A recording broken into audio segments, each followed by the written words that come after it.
Art tropes. We all know them, whether we like it or not. We all use them. Tropes aren't necessarily a bad thing. A trope is just a natural thing to happen once you start writing and drawing. Hi, I'm expired, and I needed something to post, and these types of videos seem to do well. What is a trope? A trope is a commonly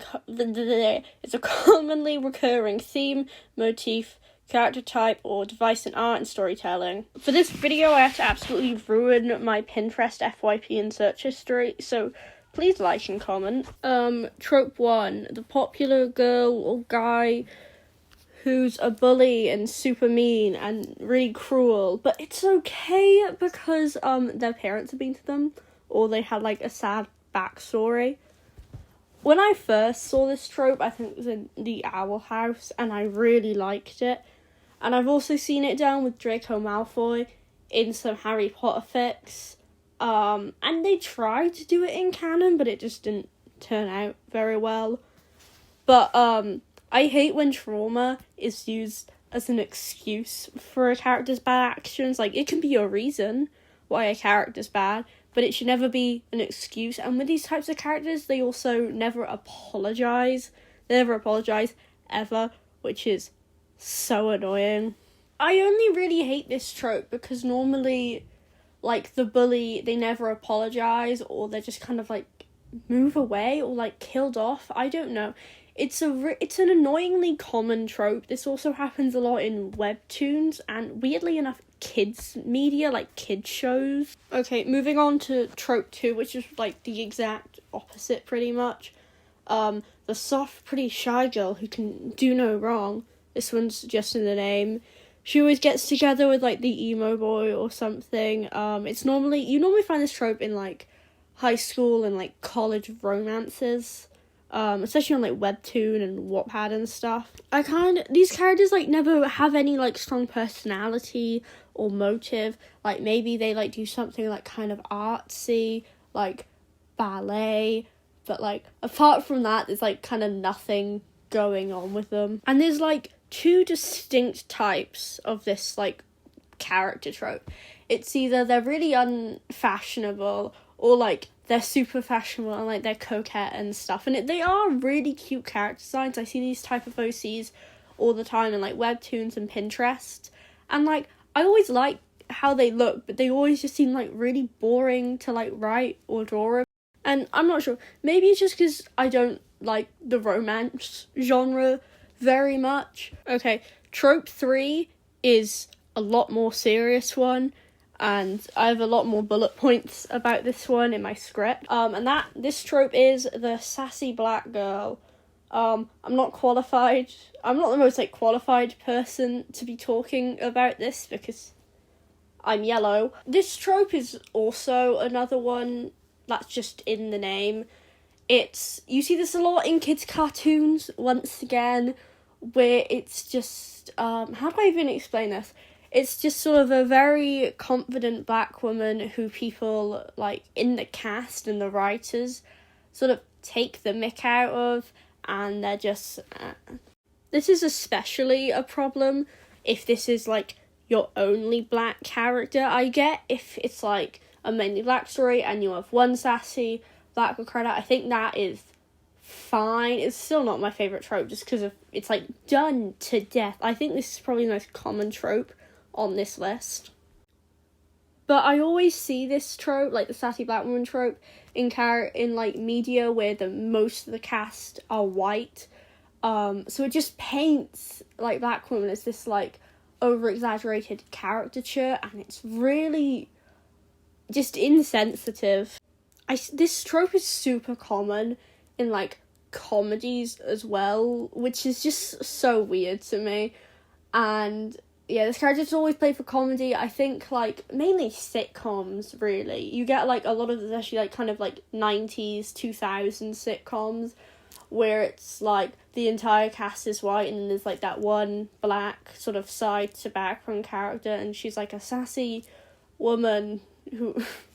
I think, wasn't this in, like, a Nickelodeon show? Like, this... No, it wasn't The Sweet Life of Zack and Cody. It was one of them. Dan Schneider was weird as hell, man. A YouTuber called Angel Mason Art did a really good video on this called Sassy Black Woman, and that's one of the reasons I put this trope in my list. Okay, trope 4. Trope 4.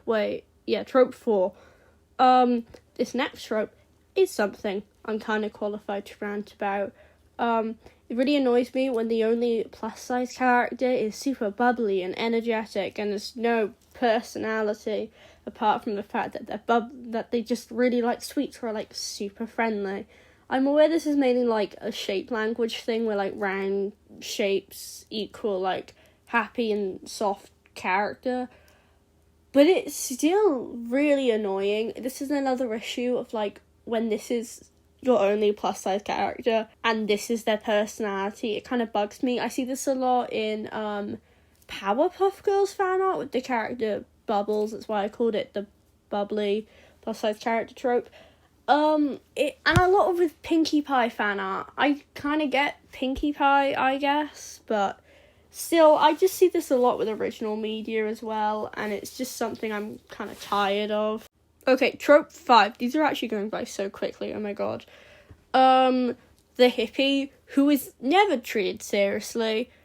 I'm not a hippie, but I am alternative, and I do a lot of research on modern history and stuff like that. But, like, tell me why every single hippie character I see just, like, does weed and is, like, never sane and is just, like, buzzed out the entire time.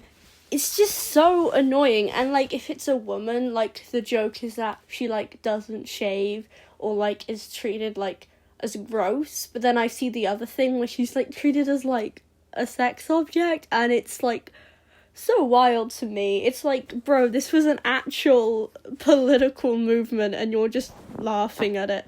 It's not that serious, but like kids cartoons do this a lot, and they'll like, I think the like most famous example is probably like Tree Hugger from that one episode of My Little Pony, or like what was his name, like Mr. Cloud, the hippie cloud teacher in the Amazing World of Gumball, that guy who's high. I don't know how they got away with that in those cartoons. Those are made for like babies, bro. But yeah, okay. Trope 6. This isn't really a character trope, but this is a world building trope. And this pisses me off. This is probably like my second least favourite trope in this entire video. When the magical or like sci-fi society is super duper special and you can't get in unless you're the super duper special or the main character with no personality.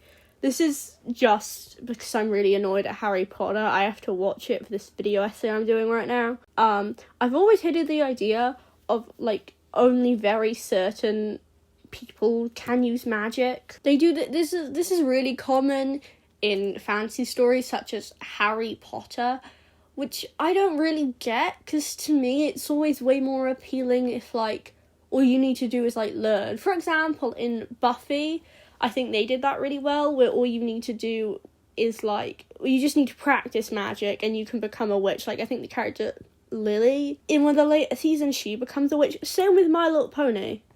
All you need to do in My Little Pony is like learn, especially in Generation 5. I hate Gen 5, but you know, anyone can do magic, like even the boring Earth ponies.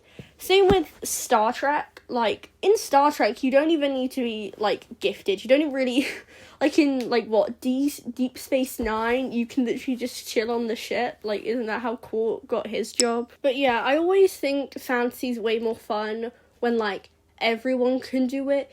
You just need to sort of learn, because to me that just makes more sense. I'm not sure though. Trope 299, the teenager that looks like they're 10 but is like 19. I see this on Pinterest a lot. You can see the reference images I used in my screen recording.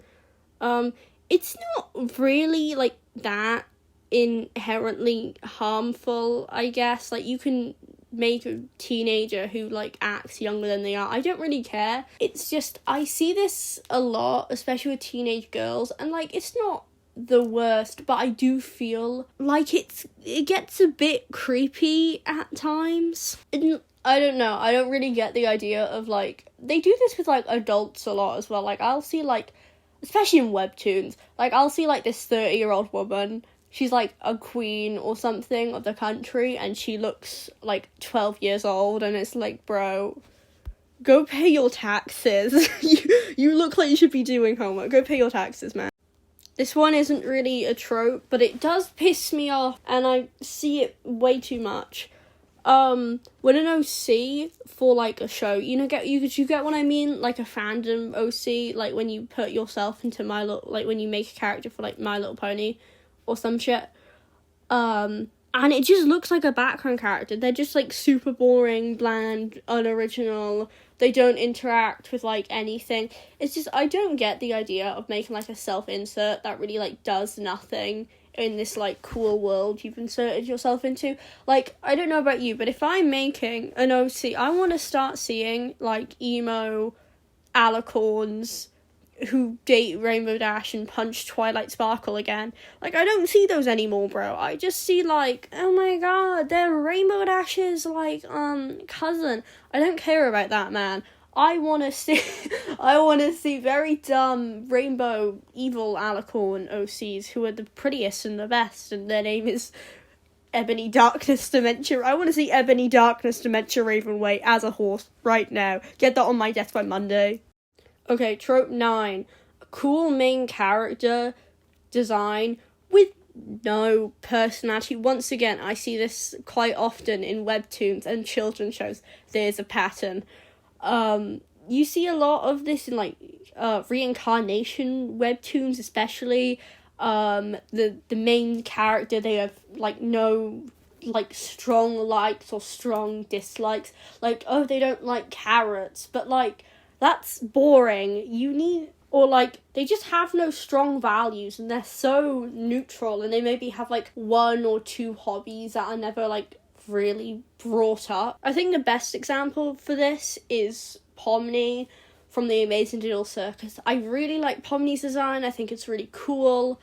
And at first I thought she was a fine main character, but compared to everyone else, she is so unfathomingly boring, and she's useless as well. She has no, like, real good strengths or real, like, she doesn't really have any weaknesses. She's anxious for the first episode, and then she's just, like, fine. Another character that falls into this trope is Marinette from Ladybug. What was the show called? Yeah, Ladybug and Cat Noir. It's, like, not so much the show, more like the Netflix movie. I feel like in the Netflix movie, she loses so much personality, and it's really annoying because I feel like with a character like Marinette or with Pomni, or like with any of the reincarnation bitches on Webtoon, they have so much potential for personality and, like, really cool stories, but they just don't ever have personalities. And I get that's kind of, they're meant to be, like, reader inserts,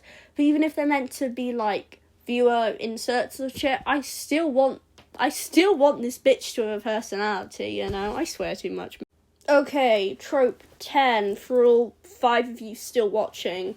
Congratulations, last trope, and you don't have to see me ever again. Yay. A guy character who's, like, a little emo and sad and sighs. He's always sighing.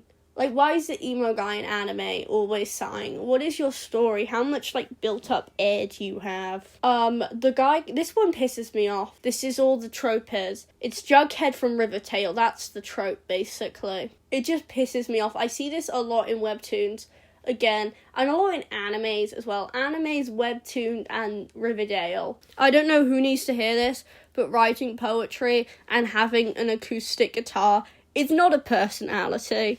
Once again, I see this trope, like, a lot in fan art and fan fiction, especially with, like, Roderick from Diary of the Wimpy Kid. This is so oddly specific, I know, but people love to just, like, bastardize Roderick, basically, and just make him some emo sad boy. Anyways, this is the end of the video. This is the first video I've, like, actually finished, like, writing and editing. Sorry if this video is a bit low quality. I know the audio is bad. I know the editing isn't like the best and all. And a lot of this art was really rushed. If you like my art and want to see better art, go check out my Tumblr. It's called Expired Caleb or Expired Kale, I'm pretty sure, so go check that out, please. My next long form video should be out in 2 weeks, and it's going to be me doing a 30-day art challenge in 7 days. So if that sounds cool, please subscribe. It'd be cool. Subscribe.